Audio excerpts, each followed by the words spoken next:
नमस्कार, आप देख रहे हैं इंडिया न्यूज पंजाब हिमाचल। मैं हूं आपके साथ तरनजीत। फटाफट खबरों की शुरुआत करते हैं। करतारपुर साहिब पर पाकिस्तान ने एक बार फिर नई चाल चली है, जिसमें पाकिस्तान सरकार ने करतारपुर साहिब का प्रबंधन एसजीपीसी से छीनकर ईटीबीबी नाम की मुस्लिम कमेटी को सौंप दिया। इस पर दलजीत सिंह चीमा ने तंज कसते हुए कहा कि पाकिस्तान की ओर से जारी नोटिफिकेशन में अगर कोई गलती हुई है तो उसे ठीक कर सकते हैं। श्री मुक्तसर साहब में किसान संगठनों ने रेलवे ट्रैक खाली कर दिया है। हालांकि मांगे पूरी न होने तक रेलवे स्टेशन के बाहर धरना और रोष प्रदर्शन जारी रहेगा। मोगा के रेलवे स्टेशन पर भारी मात्रा में पुलिस बल तैनात। किसानों ने प्लेटफॉर्म इंश्योर पार्क में लगाया धरना। मालगाड़ी के लिए ट्रैक हुई खाली।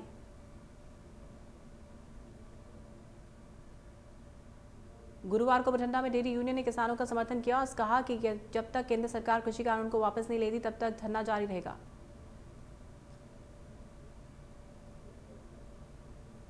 गुरुवार को बठिंडा में किसानों के नेशनल हाईवे जाम किया, जिसके कारण बस सेवाएं भी बंद रहीं। इससे लोगों को परेशानी का सामना करना पड़ा।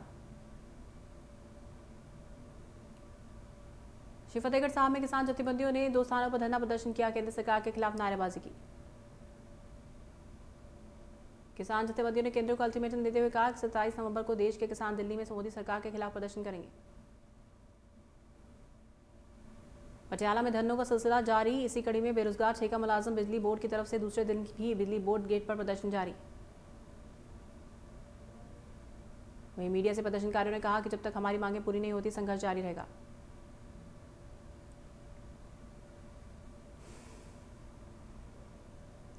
धुरी में आंगनवाड़ी कर्मचारियों ने पंजाब सरकार और प्रशासन के खिलाफ विरोध प्रदर्शन किया। प्रदर्शनकारियों ने एसडीएम को अपनी मांगों को लेकर ज्ञापन भी सौंपा। आपको बता दें कि आंगनवाड़ी कर्मचारियों ने बच्चों के दाखिले और नौकरी पर वापसी को लेकर प्रदर्शन किया।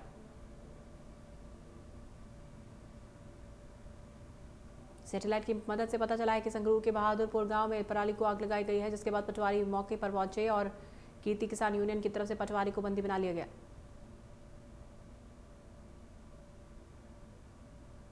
गुरदासपुर में नकली मिठाइयों के खिलाफ स्वास्थ्य विभाग सख्त हो गया है, जहां स्वास्थ्य विभाग ने बड़ी कार्रवाई करते हुए फूंफदी लगी 50 किलो मिठाई बरामद की। गुप्त सूचना के आधार पर स्वास्थ्य विभाग की टीम ने एक ऑटो चेक किया, जिसमें 50 किलो के करीब फफूदी लगी मिठाई मिली। स्वास्थ्य विभाग की टीम ने फफूदी लगी मिठाई को मौके पर नष्ट कर दिया। बठिंडा में आपसी रंजिश के चलते रिश्तेदारों ने घर में घुसकर अंधाधुंध फायरिंग की। इस फायरिंग में एक व्यक्ति की मौत हो गई, जबकि 3 लोग जख्मी हुए। जख्मी हुए लोगों में एक हमलावर भी शामिल बताया जा रहा है। सूचना पाकर मौके पर पहुंची पुलिस ने मामले को दर्ज कर कार्रवाई शुरू की।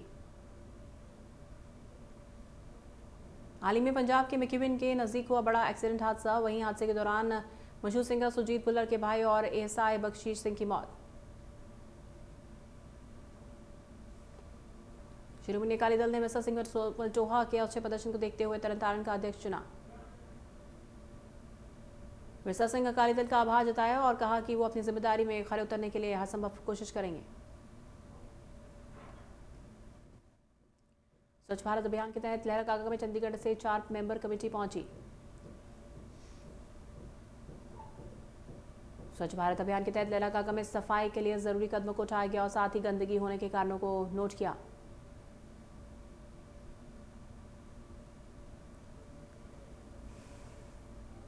इसी नवंबर में लहरागागा में स्वच्छता रैली निकाली जाएगी ताकि लोगों को जागरूक किया जा सके। जालंधर के प्रताप बाग में अवैध पटाखा स्टोर पर कार्रवाई करते हुए पुलिस ने छापेमारी की।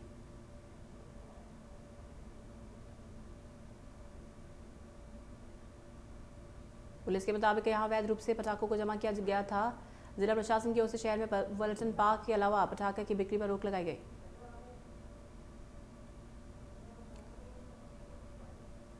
नवांशहर में पुलिस ने बिना लाइसेंस पटाखे रखने और बेचने के आरोप में 4 व्यापारियों पर मामला दर्ज कर कार्रवाई शुरू की। एसए मनजीत सिंह ने बताया कि पुलिस ने बिना लाइसेंस पटाखे बेचने वालों के खिलाफ मुहिम चलाई है। इस मुहिम के तहत पुलिस ने नवांशहर के 3 और जारला के एक व्यापारी के खिलाफ कार्रवाई की।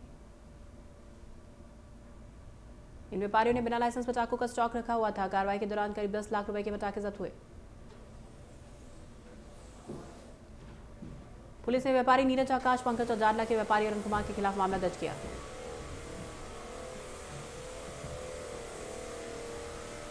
बीजेपी ने 2022 पंजाब विधानसभा चुनाव की तैयारियां तेज कर दी। इसी कड़ी में प्रदेश बीजेपी ने नुक्कड़ मीटिंग कर बागी वर्गों को वापस पार्टी में लाने की अपील की। राजपुरा की टाली वाले चुबो के नजदीक बाइक सवार 2 चेन स्नैचर महिला की चेन लेकर फरार हुए। स्नैचिंग की घटना दुकान में लगे सीसीटीवी में कैद हुई। जानकारी के मुताबिक स्नैचर 2 तोला सोना लेके फरार हुए। फिलहाल पुलिस चैन स्नैचरों के खिलाफ मामला दर्ज कर लिया है और आगे की जांच शुरू की।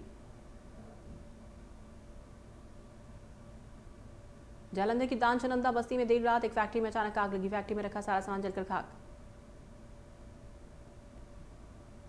जालंधर के अटारी बाजार में एक राम भक्त ने पिछले 20 सालों में अब तक 21 लाख बार श्री राम लिखा है। इन पन्नों को वो अयोध्या में बन रहे श्री राम मंदिर में भेंट करना चाहते हैं।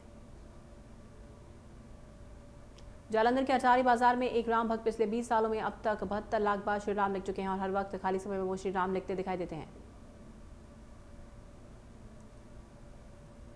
मानसा पुलिस ने अंतर्राष्ट्रीय ड्रग स्मगलर्स के साथी को गिरफ्तार कर एक बड़ी सफलता हासिल की।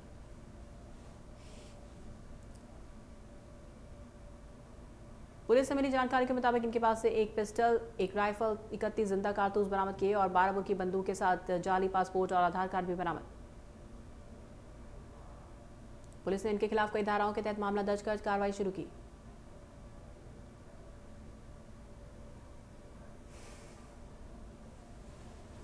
तरनतारन के भिकीबिन में एक अज्ञात शव मिलने से इलाके में सनसनी फैली। सूचना मिलने पर मौके पर पहुंची पुलिस ने शव को कब्जे में लिया, पोस्टमार्टम के लिए अस्पताल भेजा। हिमाचल प्रदेश के मुख्यमंत्री जयराम ठाकुर ने वीडियो कॉन्फ्रेंसिंग के जरिए मेडिकल यूनिवर्सिटी और मंडी की वेबसाइट का शुभारंभ किया। नाहन में doctor YAS Parmar medical college में एक कार्यक्रम का आयोजन हुआ, जिसका आयोजन कॉलेज के नर्सिंग कर्मचारी महासंघ की नवगठित कार्यकारिणी ने किया। इस कार्यक्रम में सभी कर्मचारियों ने हिस्सा लिया। आपको बता दें कि कार्यक्रम की अध्यक्षता स्थानीय विधायक डॉक्टर राजीव ने की। कार्यक्रम में कर्मचारियों ने अपनी आवास संबंधी समस्याओं सहित अनेक समस्याओं के बारे में चर्चा की। हिमाचल प्रदेश के चंबा में भूकंप के झटके महसूस किए गए। नेशनल सेंटर फॉर सिस्मोलॉजी से मिली जानकारी के मुताबिक रिक्टर स्केल पर तीव्रता 2.9 मापी गई। शिमला में राजभवन में रिपब्लिक ऑफ कोरिया के राजदूत राज्यपाल बंडारू दत्तात्रेय से मुलाकात की। राज्यपाल बंडारू दत्तात्रेय ने राजदूत शिन को हिमाचल की स्मृति और विविध इतिहास से अवगत करवाया। राजदूत शिन ने राज्यपाल का आभार व्यक्त किया और कहा कि रिपब्लिक ऑफ कोरिया और भारत मिलकर विकास की नई इबारत लिखेंगे। त्योहारी सीजन शुरू हो चुका है। लोगों को जागरूक करने के लिए सिरमौर में विशेष मुहिम शुरू की गई, जिसे विधायक राजीव बिंदल ने हरी झंडी दी। इस विशेष मुहिम के तहत जिला प्रशासन ने 2 गाड़ियों को जनता को जागरूक करने के लिए रवाना किया, जो लाउडस्पीकर से लैस हैं। मीडिया से मुखातिब होते हुए राजीव बिंदल ने कहा कि अभी कोरोना खत्म नहीं हुआ है और जब तक वैक्सीन नहीं आ जाती तब तक बेहद सतर्क रहने की आवश्यकता। विधायक राजीव बिंदल ने लोगों से त्योहार के सीजन में खासतौर पर एहतियात बरतने की अपील की।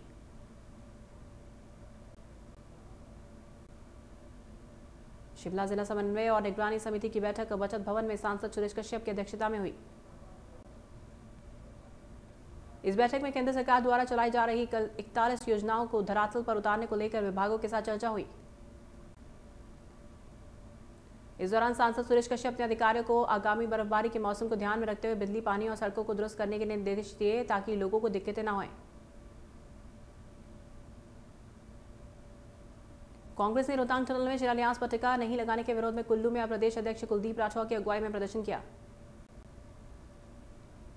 इस दौरान प्रदर्शनकारियों ने सरकार के खिलाफ नारेबाजी की और कुल्लू उपायुक्त के माध्यम से राज्यपाल को ज्ञापन सौंपा। इस दौरान कुलदीप राठौर ने जयराम सरकार पर जमकर निशाना साधा और कहा कि सरकार की गलत नीतियों से जनता परेशान।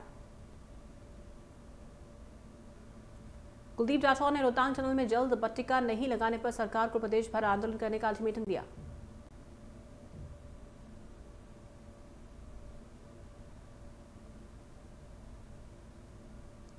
शिमला में एबीवीपी ने प्रेस की आजादी के लिए महाराष्ट्र सरकार के खिलाफ प्रदर्शन किया, जमकर नारेबाजी की।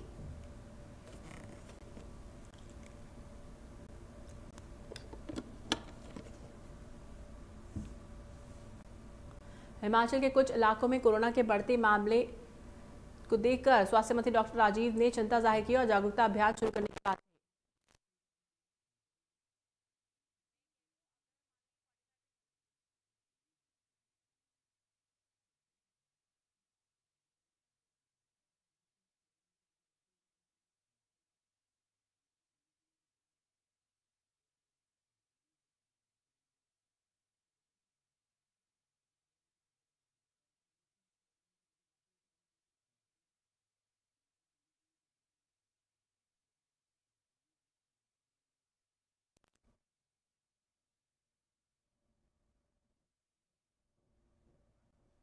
स्वास्थ्य मंत्री ने कहा कि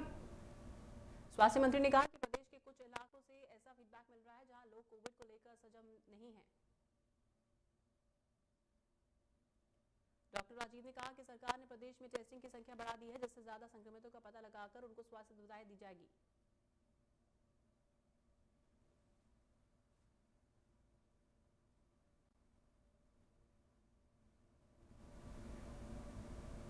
भारत में व्हाट्सएप यूजर्स इसी ऐप के से एक दूसरे को पैसे ट्रांसफर कर पाएंगे। National payment corporation of India ने व्हाट्सएप को अप्रूवल दे दिया है। लगभग 3 साल से व्हाट्सएप को इसका इंतजार था और अब कंपनी ने इसे भारत में लाइव कर दिया है। व्हाट्सएप यूपीआई बेस्ड पेमेंट की टेस्टिंग पहले ही की जा चुकी है। केंद्रीय गृह मंत्री अमित शाह के पश्चिम बंगाल दौरे का दूसरा दिन अमित शाह ने दक्षिणेश्वर मंदिर में पूजा की। दक्षिणेश्वर मंदिर में दर्शन के बाद अमित शाह ने कहा कि यह ठाकुर रामकृष्ण और विवेकानंद की जमीन है, लेकिन दुर्भाग्य से जमीन को तुष्टीकरण की राजनीति से कलंकित किया जा रहा है।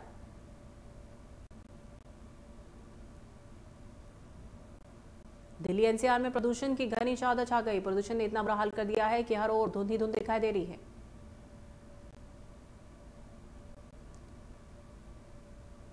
पहले दिल्ली में हवा की गुणवत्ता में आंशिक सुधार देखा गया था और कुछ समय के लिए AQI 300 से नीचे चला गया था, लेकिन हवा फिर खराब हो गई, जिससे विजिबिलिटी कम हो गई और लोगों को घुटन भी हो रही है।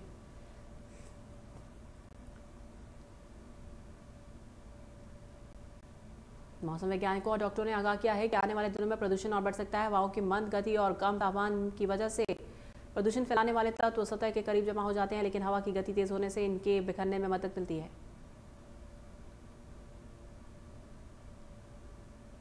गाजियाबाद के लोनी इलाके में गुरुवार सुबह AQI 635 पहुंच गया। इससे खासकर बुजुर्गों और बच्चों को काफी तकलीफ होने लगी। सांस लेने में परेशानी के साथ ही आंखों में जलन की समस्या आई। इससे पहले गाजियाबाद में AQI लेवल 600 था। इससे पहले गाजियाबाद का सबसे ज्यादा AQI लेवल 720 दर्ज किया गया था।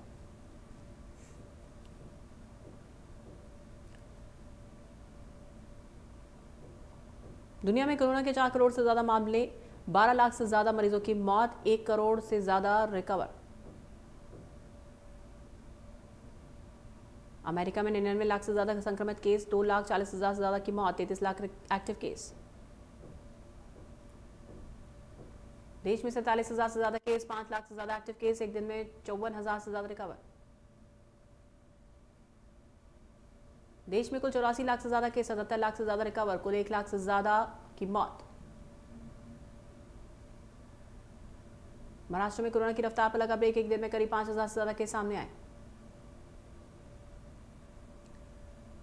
यूपी में 1,000 से ज्यादा केस, 4 लाख से ज्यादा संक्रमित केस, 23,000 से ज्यादा एक्टिव केस। तमिलनाडु में कोरोना से हाहाकार, एक दिन में सामने आए 2,000 से ज्यादा केस, अब भी 19,000 से ज्यादा एक्टिव केस।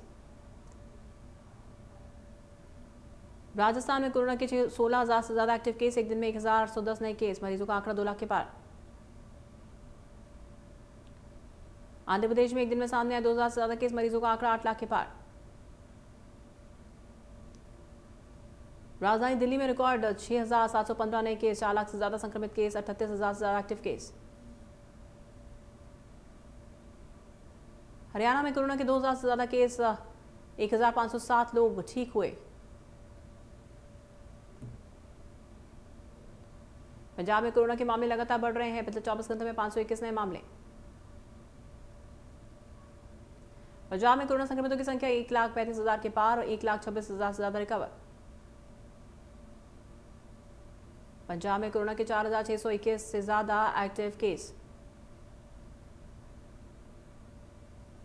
हिमाचल प्रदेश में कोरोना का कोहराम जारी। पिछले 24 घंटे में कोरोना के 444 नए मामले सामने आए। हिमाचल प्रदेश में संक्रमितों की संख्या 23,000 के पार। 19,000 से ज्यादा मरीजों ने कोरोना को मात दी।